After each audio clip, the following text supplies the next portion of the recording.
ഇതിലെ 10ാമത്തെ clip. Yamuna sister ട്രിവാൻഡ്രത്ത് നിന്നാണ് വരുന്നത്. യമുന സിസ്റ്ററിന് ഒരു കണ്ണിന്റെ പ്രശ്നം ഉണ്ടായിരുന്നു, തിമിരത്തിന്റെ അസുഖം ഉണ്ടായിരുന്നു. അത് ഏപ്രിൽ 25, 2022 ഏപ്രിൽ 25 അതിന്റെ ഓപ്പറേഷൻ പറഞ്ഞു. ഓപ്പറേഷൻ അത് ചെയ്തു. പക്ഷേ വീണ്ടും പറഞ്ഞു ഒരു മാസം കൂടി കഴിഞ്ഞ് സ്കാൻ ചെയ്യണമെന്ന് പറഞ്ഞു. അങ്ങനെ ഒരു മെയ് 17 സിസ്റ്ററിന്റെ കണ്ണിന് സ്കാനിങ് വെച്ചായിരുന്നു.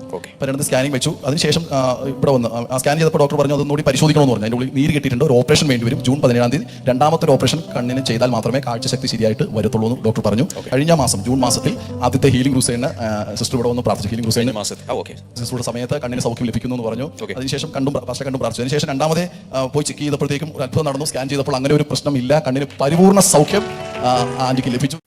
ഇങ്ങനെയുള്ള അത്ഭുത കഥകൾ ഇതേ കാര്യം ഫൈസിനെ ഇരുത്തിയിട്ട്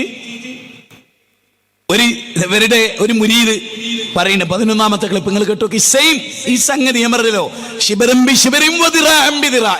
ചാണിന് ചാണായി ഇതൊക്കെ ജനങ്ങളെ വിശ്വസിപ്പിക്കുകയാണ്. നിങ്ങൾക്കറിയാം നിങ്ങളുടെ ഹൃദയത്തിൽ ഇത് സ്വാധീനിച്ചിട്ടില്ലെന്ന്, ഇത് വഞ്ചനയാണെന്ന്. എങ്ങനെ അള്ളാനെ കണ്ടുമുട്ടുന്നതിന് ചോദിക്കണത്? നിങ്ങൾ ആ 11ാമത്തെ ക്ലിപ്പ് നോക്കിയേ, ഇവിടുത്തെ പൈസീനെ ഇരുത്തിയിട്ട് പറയണേ. പ്രിയമുള്ളവരെ, ശബ്ദം വളരെ കമ്മിയാണ്. ഞാൻ 12 ദിവസം വെന്റിലേറ്ററിലും ICUയിലുമായിരുന്നു. ഡോക്ടർമാർ എന്നോട് ഇനി തിരിച്ചു കിട്ടുകയില്ല, ഏറെ വന്നാൽ 15 ദിവസമേ ജീവിക്കുകയുള്ളൂ എന്ന് വിധി എഴുതി ഹോസ്പിറ്റലിൽ നിന്ന് മടക്കിയതാണ്.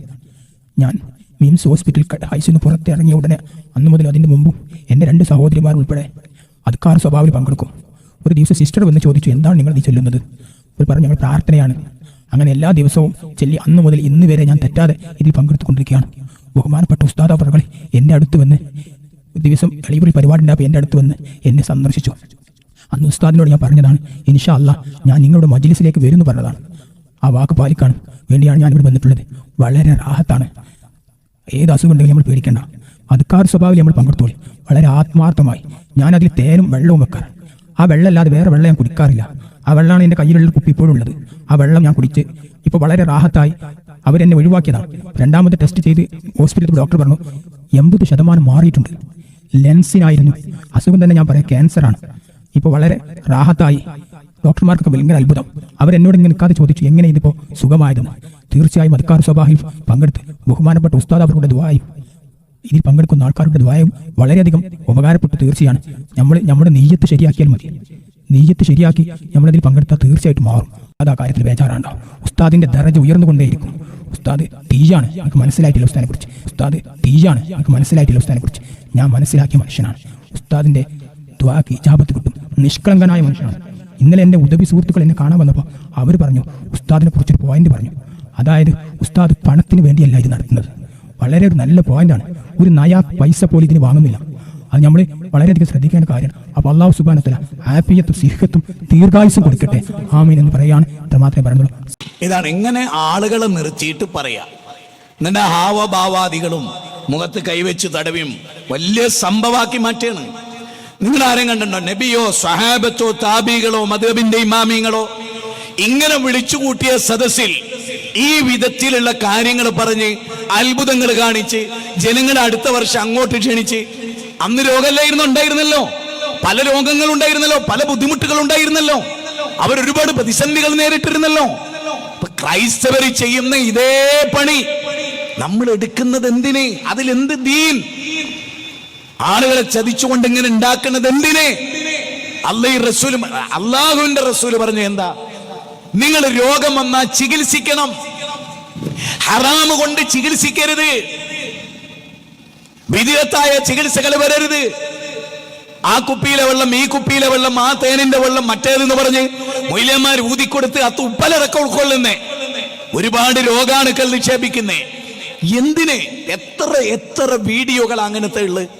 പാവപ്പെട്ടവരെ വഞ്ചിക്കുന്ന റഹ്മത്തുള്ള കാസിമി അടക്കമുള്ളവർ വെക്കുന്ന മുരിറ്റ വെള്ളം, പല വെള്ളം എന്ന് പറഞ്ഞിട്ട് എന്നിട്ട് അതിന്റെ പിന്നാലെ പോവുക.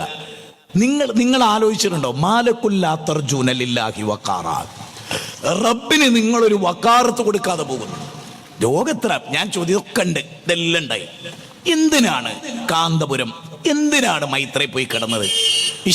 ഇവിടെ ക്രിസ്ത്യാനികൾ ഇതൊക്കെ ചെയ്താലും വലിയ വലിയ ഹോസ്പിറ്റലുകൾ ഓല കയ്യില.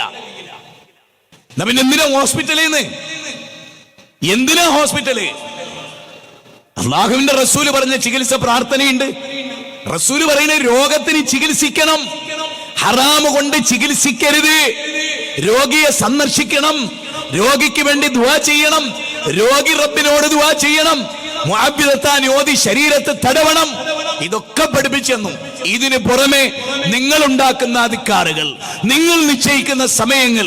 അതുകൊണ്ടല്ലേ കഴിഞ്ഞ ക്ലാസ്സിലെ കൂഫ പള്ളിയിൽ വെച്ച് അല്ലെ കബ്ബിറൂമിയ ഹല്ലിലൂമിയ സബ്ബിഹൂമിയ എന്ന് പറഞ്ഞതിന് അബ്ദുല്ലാഹി മസ്ഊദ് അവർക്ക് തോന്നിയ അധികാറുകൾ അവർ ചെയ്തത് റസൂല് പഠിപ്പിച്ച പദം കൊണ്ട് തന്നെയാണ്. അത് അവരുടെ വക എണ്ണം നിശ്ചയിക്കുന്നു, വണ്ണം നിശ്ചയിക്കുന്നു, രാവിലെ സമയം നിശ്ചയിക്കുന്നു, സുബഹിന്റെ മുമ്പ് നിശ്ചയിക്കുന്നു, അതിൽ സ്ഥിരമായിട്ട് പങ്കെടുക്കണോ, അത് വലിയ കാര്യമായിട്ട് കരുതുന്നു. ഇതിനെയാണ് അബ്ദുല്ലാഹി ഇബ്നു മസ്ഊദ് റളിയല്ലാഹു അൻഹു ശക്തമായി എതിർത്ത്. അതുകൊണ്ട് നിങ്ങൾ സുന്നത്തിലുള്ളത് ചെയ്യൂ എന്നാണ് ഞങ്ങൾ പറയുന്നത്. നിങ്ങൾക്ക് എന്തുകൊണ്ടാണ് റസൂൽ സല്ലല്ലാഹു അലൈഹി വസല്ലമയുടെ ഇത്ര വെറുപ്പ്? നബി പഠിപ്പിച്ചതൊന്നും ചെയ്യാതെ ആരൊക്കെയോ എവിടെയൊക്കെയോ പഠിപ്പിച്ചതിന്റെ പിന്നാലെ എന്റെ പ്രിയപ്പെട്ട ഈ കെ പി സുന്നികളെ നിങ്ങൾ എന്തിനാണ് പോണത്?